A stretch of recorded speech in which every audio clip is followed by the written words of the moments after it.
Assalamualaikum warahmatullahi wabarakatuh. Anda rindu mendengarkan kajian-kajian dari ustadz-ustadz kita dari Aceh? Kunjungi channel YouTube Maulizul Akbar NAD. Subscribe, like, share, komen.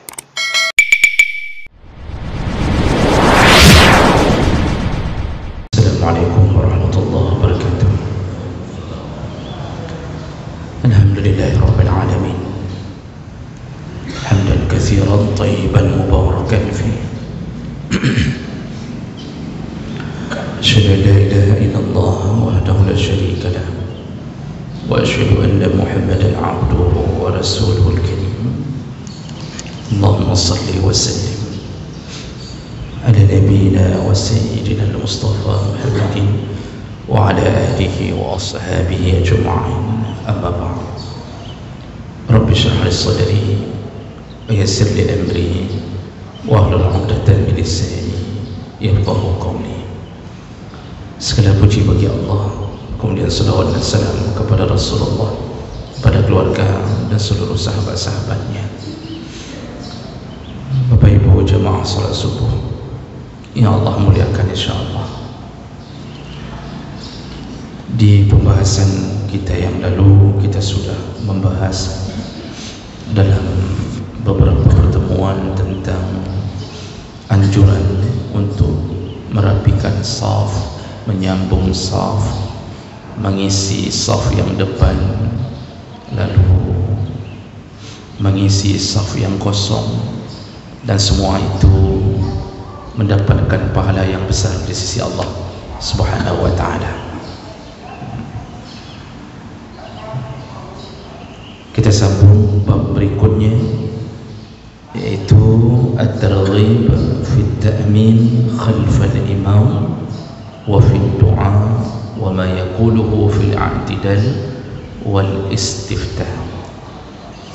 Ini anjuran untuk mengucapkan amin di belakang imam, juga anjuran untuk membaca doa ketika i'tidal dan ketika istiftah.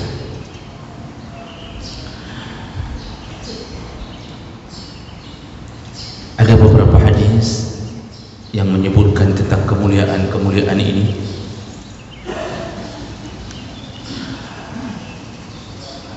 Jadi terlalu banyak kelebihan orang-orang yang beriman. Ada amalan-amalan yang sederhana tapi membuat mereka bisa membuka pintu surga, dan itu hanya dimiliki oleh orang-orang yang berilmu dan beriman kepada Allah Subhanahu wa ta'ala. Di antaranya adalah mengucapkan amin setelah bacaan waladhdallin. Dan ini berdasarkan beberapa hadis Nabi sallallahu alaihi wasallam. Hadis yang pertama, an Abi Hurairah radhiyallahu anhu anna Rasulullah sallallahu alaihi wasallam qala iza qala al-imam ghairil maghdubi alaihim waladhdallin faqulu amin.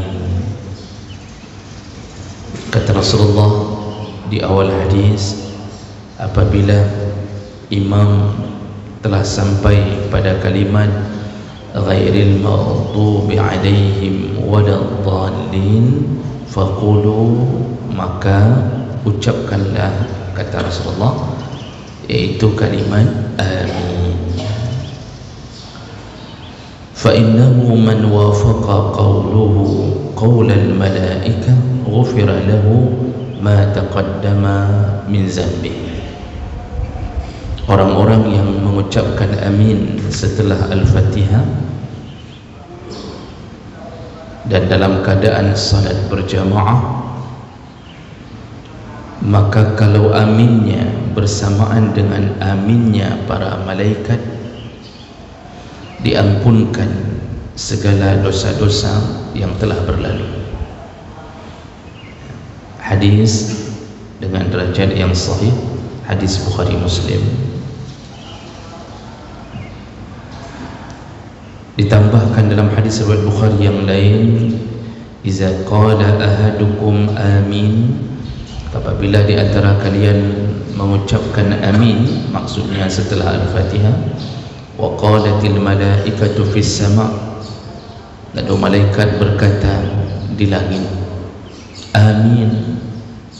Jadi siapa yang berimam mengucapkan amin bersama makmum, di saat itu ternyata malaikat pun mengucapkan amin.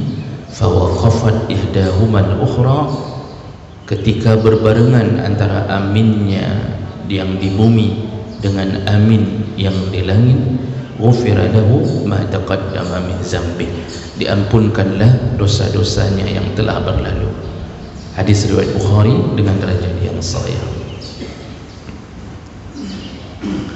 Dalam riwayat An-Nasa'i, wa idza qala ghairil maghdubi 'alaihim waladdallin, ketika seseorang sudah mengucapkan ghairil maghdubi 'alaihim waladdallin, faqulu amin, ucapkanlah amin, kata Rasulullah. Fa innahu man wafaqa kalamuhu kalamal malaikah, barang siapa yang bersamaan aminnya dengan aminnya para malaikat, ghufira liman fil masjid, diampunkan semua dosa-dosa orang yang salat di masjid itu. Jadi ini beberapa hadis yang pertama yang menyebutkan tentang kemuliaan orang-orang yang mengucapkan amin. Jadi kita lihat dari syarah hadisnya, maka ini terjadi di saat seseorang salat berjamaah. Jadi berjamaah itu dipenuhi dengan rahmat, dipenuhi dengan keberkahan, sampai-sampai ucapan-ucapan yang pendek pun diberikan kelebihan oleh Allah Subhanahu wa taala. Jadi Nabi mengisyaratkan antara imam dan makmum ini terjadi pada salat berjamaah. Ini mulianya orang yang salat berjamaah. Kemudian ucapan amin itu hukumnya sunnah, maka dianjurkan untuk mengucapkan, bukan bahagian daripada Al-Fatihah. Al-Fatihah itu hitungannya 7 ayat, tidak termasuk amin. Dalam pandangan jumhur ulama kecuali mazhab Hanafi, bismillah termasuk Al-Fatihah. Namun mereka nanti berbeda pendapat tentang apakah bismillah dikeraskan bacaannya atau disirkan bacaannya. Itu yang terjadi khilaf. Jadi jumhur ulama menyebutkan bismillah termasuk Al-Fatihah. Amin itu tidak termasuk Al-Fatihah.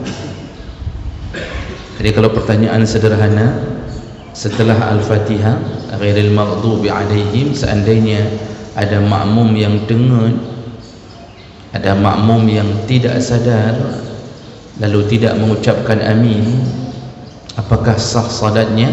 Jawabannya sah, karena itu tidak termasuk Al-Fatihah.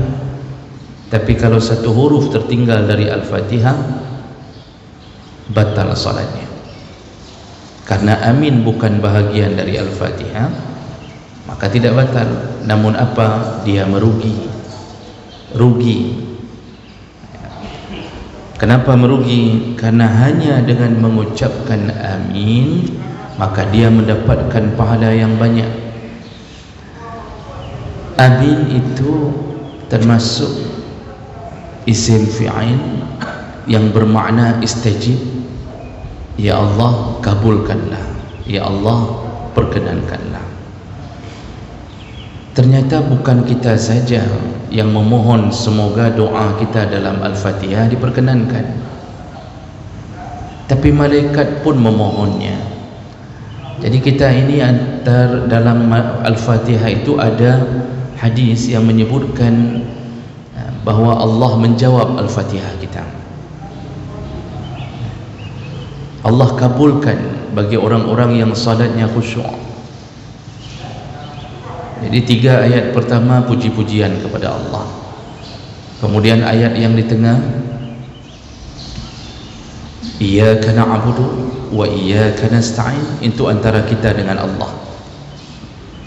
Kita sebagai penyembah, Allah sebagai yang disembah.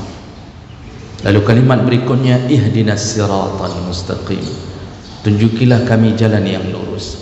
Ini maksud jalan yang lurus bukan bermakna kita hari ini tersesat, karena orang-orang di luar Islam memakai jurus ini untuk mengatakan orang Islam itu tersesat. Setiap waktu disuruh ucapkan, tunjukilah kami jalan yang lurus. Jadi pemahaman mereka kita tersesat, dimohon jalan yang lurus. Ini ihdinas siratal mustaqim, ini maksudnya adalah berilah kami petunjuk, jangan sampai mengikuti jalan orang yang tersesat, tapi bimbinglah kami tetap berada di jalan orang yang engkau beri nikmat. Nikmat apa ini? Nikmat iman, nikmat Islam, sampai nikmat surga. Siapa mereka? Minan nabiyyin. Nanti dalam ayat yang lain disebutkan orang-orang yang membawa jalan yang lurus itu adalah an-nabiyyin, para nabi, was-siddiqin, yang membenarkan semua yang datang dari Allah, was-syuhada, orang-orang yang syahid, was-salihin, orang-orang yang saleh. Itu orang-orang yang kita boleh jadikan pegangan. Orang-orang saleh ini termasuklah di dalamnya ulama-ulama yang saleh, teman-teman yang saleh. Yang namanya saleh beramal sesuai dengan petunjuk syariat. Jadi jemaah melakukan Allah Subhanahu wa taala, setelah kita mengucapkan ihdinas siratal mustaqim terus sampai ghairil maghdub, artinya jangan engkau beri kami jalan orang-orang yang engkau murkai dan orang-orang yang tersesat, yaitu Yahudi dan Nasrani. Di ujung itu disunnahkan mengucapkan amin. Amin ini diucapkan bukan menunggu imam terlebih dahulu. Amin itu diucapkan berbarengan dengan imam. Jadi bukan nunggu imam amin baru kita mulai amin, tidak. Berbarengan dengan imam. Jadi dalam solat itu yang lain itu disuruh tunggu imam, tidak boleh berbarengan. Jangan berbarengan dengan imam, disuruh tunggu imam. Itu sunnahnya. Imam Allahu Akbar, selesai kalimat baru kita bergerak melakukan gerakan imam. Sampai salam, imam assalamualaikum warahmatullah, lalu ke kiri assalamualaikum warahmatullah, baru kita ucapkan salam. Imam sujud, tunggu dulu imam sampai sujud sempurna ke bawah, baru kita sujud. Imam rukuk juga begitu, imam i'tidal juga begitu. Tetapi pada kalimah amin itu tidak disuruh tunggu, berbarengan dengan imam. Dalam kita fikih, bagaimana kalau imamnya tiba-tiba tersendat? Imam setelah mengucapkan waladdallin, lalu imam tersendat, aminnya enggak keluar, tercekik atau imamnya lupa. Misal contohnya, tetap para ulama mengatakan tetap makmum mengucapkan amin. Tidak peduli imam ucap tidak ucap, tetap amin. Amin itu yang benar ucapannya alif 2 harakat. Min itu kalau dalam tajwid termasuk mad arid disukun, jadi bisa sampai 5 atau 6 harakat. Jadi panjang a cukup 2, a min. Jadi jangan a nya panjang sampai 6 harakat, minnya tidak panjang, amin. Itu salah. Itu artinya amankanlah ya Allah. Oh, ada yang mengucapkan a nya tidak panjang sama sekali, amin. Itu pun salah. Itu artinya orang-orang yang amanah, al-amin. Jadi yang benar itu a dua harakat, min boleh panjang. Jadi apakah harus berteriak ucapkannya? Tidak disuruh berteriak, tapi disuruh besarkan, jaharkan. Jadi tidak disuruh seperti anak-anak selama ini, begitu waladhdallin, anak-anak kan yang paling semangat, langsung berduh masjid di tangan anak-anak. Kuat sekali aminnya, semangat anak-anak kalau ucapkan amin, semangat sekali. Tapi bersuara. Jadi jangan bibir bergerak enggak ada suaranya. Yang dimaksud amin di sini dijaharkan, disuruh jaharkan. Jadi jemaah maka Allah, apa kemuliaan orang-orang yang mengucapkan amin? Ternyata doa dalam Al-Fatihah itu pun diaminkan oleh para malaikat, dan ketika berbarengan amin kita dengan aminnya malaikat, maka diampunkanlah dosa-dosa kita yang telah berlalu. Jadi dosa-dosa yang lewat itu diampunkan Allah hanya dengan amin. Namun perlu jadi catatan, yang dimaksud di sini adalah dosa kecil. Jadi enggak diampunkan dosa berzina, tidak diampunkan dosa pernah main game judi online, lalu salat ucapkan amin, lalu dah diampunkan yang pagi, yang malam main lagi, tidak. Tidak diampunkan dosa riba, tidak. Itu dosa kecil yang diampunkan. Jadi kita tersilap-silap dalam hidup ni, hati kita kadang-kadang penuh dengan suudzon, ada sedikit kesalahan-kesalahan yang terjadi, ada sentuhan-sentuhan tangan berdosa, mata terpandang sekali-sekali tempat dosa, itu diampunkan. Jadi banyak sekali proses pengampunan dosa. Jadi pahala terindah itu adalah ketika diampunkan dosa. Kenapa begitu? Karena yang menjegal kita masuk ke surga adalah dosa. Ketika dosa diampunkan terus-terusan, tertinggallah pahala.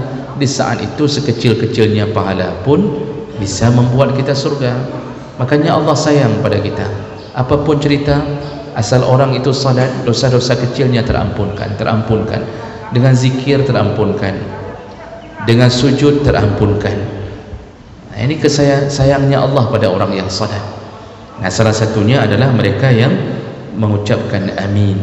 Nah, dalam hadis yang lain dari Aisyah radhiyallahu anha anin Nabi sallallahu alaihi wasallam, qala ma hasadtukumul yahud ala syai'in ma hasadtukum ala salam wa ta'min.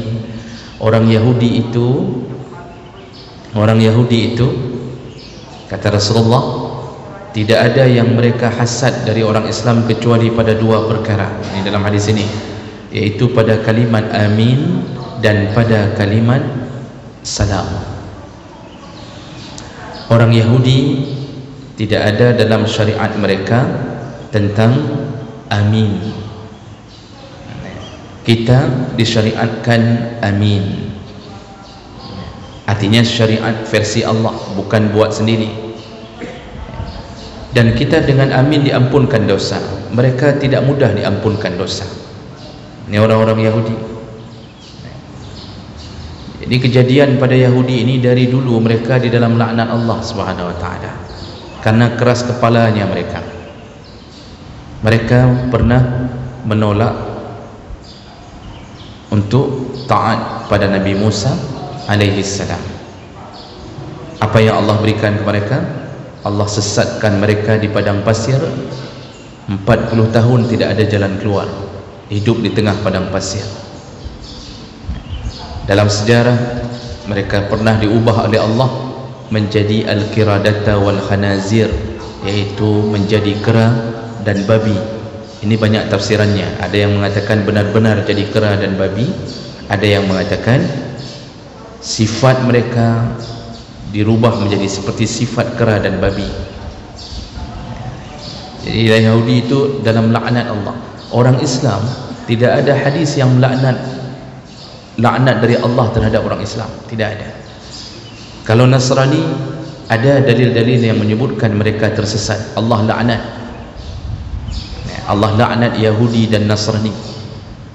Tapi Islam, dosa orang Islam tidak sampai dilaknat oleh Allah Subhanahu wa taala yang sifatnya seperti laknat terhadap Yahudi dan Nasrani. Tidak.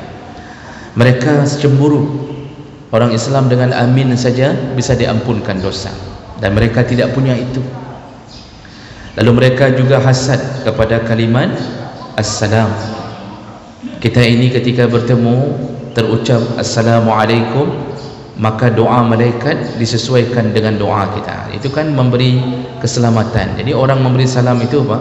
Itu sebenarnya sedang mendoakan saudaranya, dan itu menjadi kebiasaan mulut kita. Keselamatan bagimu, keselamatan bagimu, diaminkan oleh malaikat. Makanya kita ini kalau sering bertemu dengan saudara, senyum, salam, kita tidak sadar selama ini kita hidup dalam keadaan terbimbing oleh kalimah-kalimah itu. Jadi kita selalu dalam hidup semua yang kita miliki, masalah yang kita punya, kerisauan hidup, selesai satu persatu, selesai satu persatu. Artinya kalaupun Allah beri musibah, kita diberi kekuatan untuk bersabar.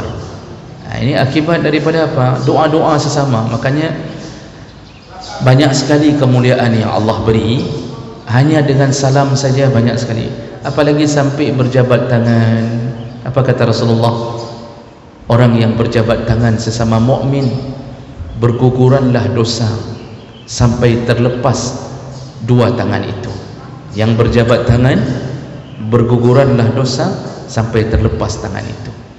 Maka sunnah hukumnya assalamualaikum lalu jabat tangan. Nah, jemaah melakukan Allah, Yahudi tidak punya itu. Yahudi ketika bertemu itu menganggukkan kepalanya. Nah, jadi ketika bertemu bersama mereka dia menganggukkan kepalanya. Makanya kita ketika bertemu itu tidak baik kalau hanya memberi isyarat. Jadi karena ada orang yang kadang-kadang cuma angguk oleh tanya. Ketika bertemu angguk begini saja, tidak ada salam, itu tidak baik. Bahkan ada yang mengangkat tangannya. Jadi kalau ketemu begini saja, tidak ada salam, itu tidak baik.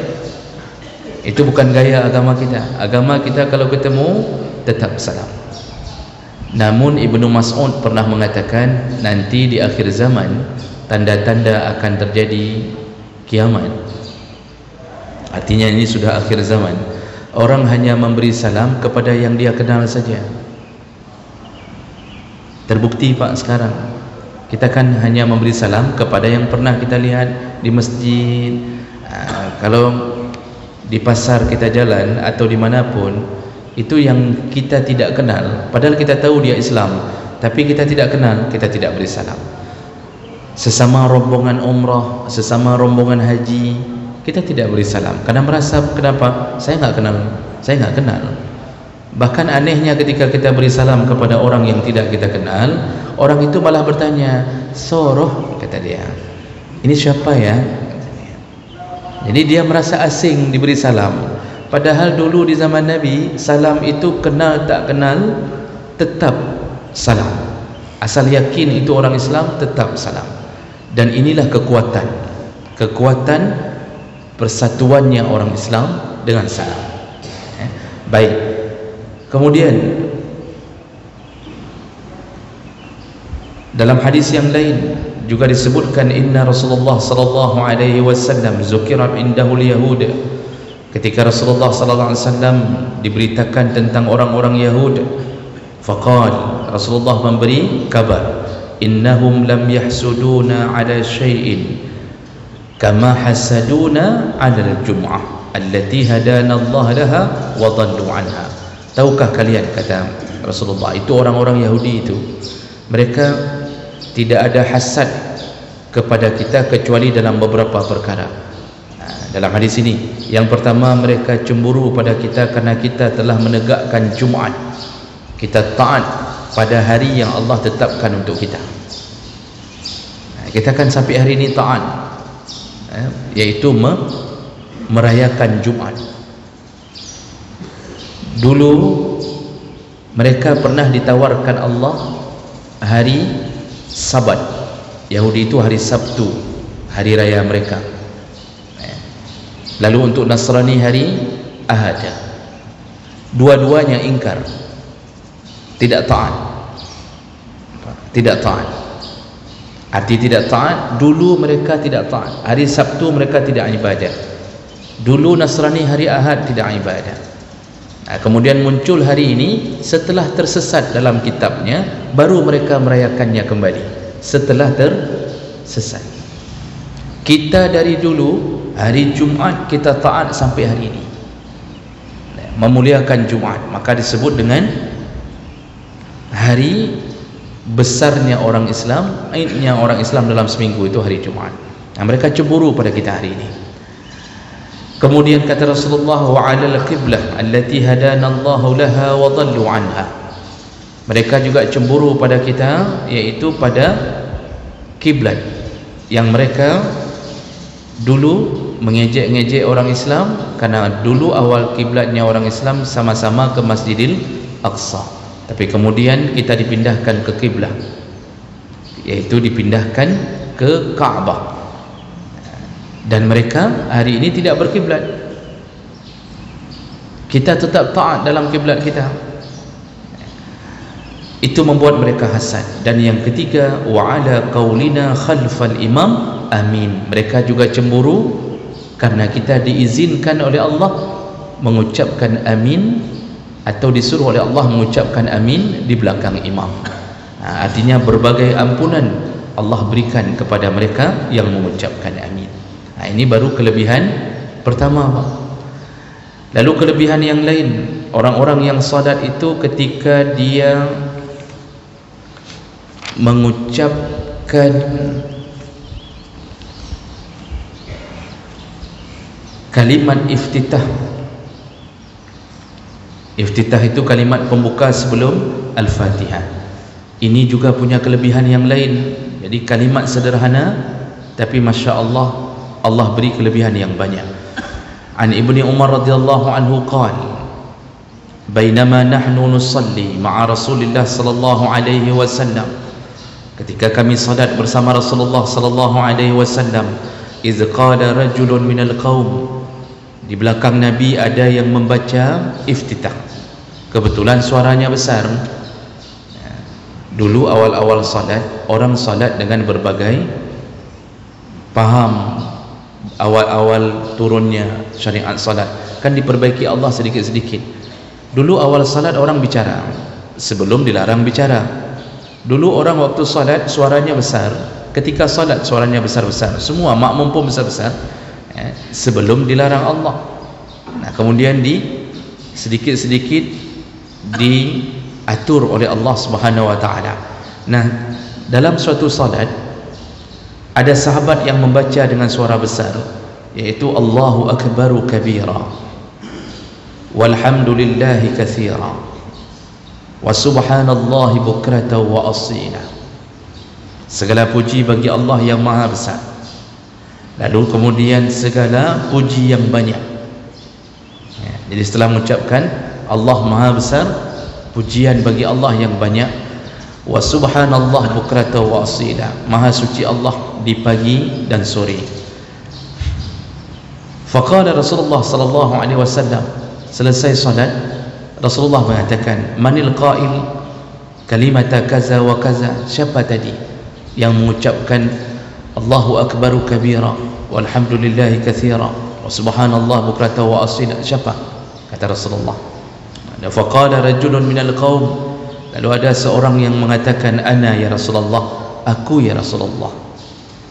Faqal, Rasulullah mengatakan, ajibtu laha, sungguh aku takjub dengan kalimah-kalimah itu. Futihat laha abwabus sama, ketika engkau mengucapkan kalimat itu dibukalah pintu-pintu langit. Qala Ibnu Umar, begitu aku tahu Rasulullah mengatakan tentang dibuka pintu langit bagi yang mengucapkan Allahu akbaru kabira, fama taraktuhunna munzu sami'tu Rasulullah sallallahu alaihi wasallam yaqulu zalik. Semenjak itu aku tidak pernah lagi meninggalkan kalimat Allahu akbaru kabira walhamdulillahi katsira wa subhanallahi bukratan wa asila. Nah, ini hadis riwayat Muslim dengan derajat yang sahih. Maka Bapak Ibu yang Allah muliakan, yang selama ini belum tahu dari mana asal usul kalimat Allahu Akbaru kabira, itu kalimat itu disetujui oleh Nabi, tapi redaksinya bukan dari Nabi, tapi redaksinya dari salah seorang makmum di masa Nabi sallallahu alaihi wasallam. Jadi orang Arab itu ketika memuji pintar mengatur kalimat. Ketika memuji-muji Allah, pintar mengatur kalimat. Kenapa mereka pintar mengatur kalimat? Orang Arab itu terkenal sebagai pembuat syair. Makanya Al-Quran diturunkan dalam bentuk syair untuk mengalahkan kebanggaan orang Arab. Orang Arab tu dari dulu sukanya bersyair-syair. Sama seperti orang Melayu hari ini pintarnya berpantun-pantun, keluar tu pantun, keluar terus-terusan ya, pantun. Itu kita heran, kok bisa diatur kalimat terus-terusan. Itu enggak ada teksnya kadang-kadang. Begitulah kemampuan orang Arab dulu, bersyair-syair. Nanti setiap setahun sekali itu ada lomba membuat syair. 7 pemenang ditempelkan syairnya di dinding Kaabah. Kenapa di dinding Kaabah ditempelkan syair para pemenang? Atau nanti dalam sejarah disebut sab'ul mu'allaqat, ditempel di dinding Kaabah, karena mereka ingin memamerkan kepada orang yang datang berziarah. Dulu diziarahi Kaabah itu, namun belum turun syariat haji, diziarahi untuk mengenang Nabi Allah Ibrahim dan anaknya Ismail. Itu semua baca syair, pemenang nomor 1 syairnya ini, keindahan bahasanya, subhanallah. Itu kebanggaan Arab. Makanya bagi orang Arab ketika memuji Allah, dia pakai kalimat yang indah, Allahu Akbaru kabira, Allah yang maha besar, tiada yang besar selain daripadanya ya. Itu diatur begitu saja. Nabi takjub. Itu redaksinya bukan dari Nabi. Makanya kita ini kalau salat silahkan baca itu hadis pada terputus pada kalimat wa asila. Itu hadis riwayat Muslim. Kalau kita gabungkan 2 hadis, Allahu Akbaru kabira walhamdulillahi katsira subhanallah bukratan wa asila, kemudian baru wajjahtu, itu hadis yang berbeda. Jadi kita menggabungkan 2 hadis dalam iftitah, bolehkah? Boleh. Bahkan Imam Nawawi dalam kitab Majmu' menyebutkan kalau bisa gabungkan semua kalimat-kalimat iftitah Nabi, gabungkan. Kalau bisa seandainya hafal, karena doa iftitah itu banyak. Tidak 1-2, ada 12 hadis yang menyebutkan Nabi berbagai kalimat dia pernah ucapkan dalam doa iftitah. Salah satu yang paling hebat adalah kalimat ini. Makanya misal kita kalau singkat waktu salat, ni imam kita datang bukan masbuk tapi terlambat. Beda antara masbuk dengan terlambat. Masbuk tu orang yang tidak sempat lagi membaca Al-Fatihah, imam sudah hampir di ujung salat, di ujung berdiri salat, itu masbuk. Tapi ada orang yang terlambat tapi masih banyak waktu bersama imam, itu tidak disebut masbuk.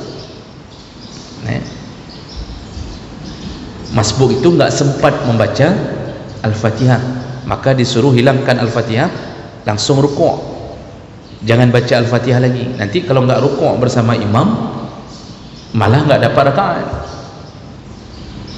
Nah, jadi kita yang datang terlambat, imam sedang baca alhamdulillah, itu jangan perlama iftitah kita. Misal imam sudah mulai masuk alhamdulillah Al-Fatihah, itu kita jangan habiskan semuanya sampai wa ana minal muslimin, tidak perlu lagi. Ambil saja kalimat yang pendek ini. Apa fungsinya? Nabi telah menyebutkan kalau kalimat itu dibaca, terbukalah pintu langit. Maksud terbuka pintu langit apa? Kita didoakan oleh para malaikat, dan di dalam doa, di dalam rahmat Allah Subhanahu wa taala. Ini orang yang membaca kalimat ini. Yang terakhir yaitu kelebihan orang yang membaca kalimah setelah sami Allahu liman hamidah. Berdasarkan hadis Rifa'ah bin Rafi' Az-Zurqa radhiyallahu anhu qala kunna nusalli wara'an nabi sallallahu alaihi wasallam, kami pernah salat di belakang Nabi sallallahu alaihi wasallam. Falamma rafa'a ra'sahu min ar-raq'ah, ketika Rasulullah bangkit dari rukuk, yaitu i'tidal, qala sami Allahu liman hamidah, Nabi mengucapkan sami Allahu liman hamidah. Qala rajulun min waraihi, lalu ada seorang sahabat berkata di belakang Nabi sallallahu alaihi wasallam, Rabbana walakal hamdu hamdan katsiran tayyiban mubarakan fih. Kata sahabat ni. Jadi bacaan i'tidal dia setelah sami Allah, Rabbana walakal hamdu hamdan katsiran, ya Allah, kepadamu lah segala puji, hamdan katsiran, pujian yang banyak, tayyiban, yang baik, mubarakan, yang engkau berkahi ya Allah, fih, di dalamnya. Itu bacaannya. Karena bacaan i'tidal pun ada beberapa versi yang sering kita baca, itu pun bagus. Rabbana walakal hamdu mil'us samawati wa mil'ul ardi, itu pun dahsyat. Jadi kita minta segala puji yang ada di langit dan di bumi. Seandainya ada lagi di luar langit dan bumi ya Allah, maka sepenuh itu lagi kami memujimu ya Allah. Itu pun bagus. Kali ini ingin dikatakan tentang ada redaksi dari sahabat yang mengucapkan kalimah yang mungkin bagi kita agak terasa asing untuk kita ucapkan.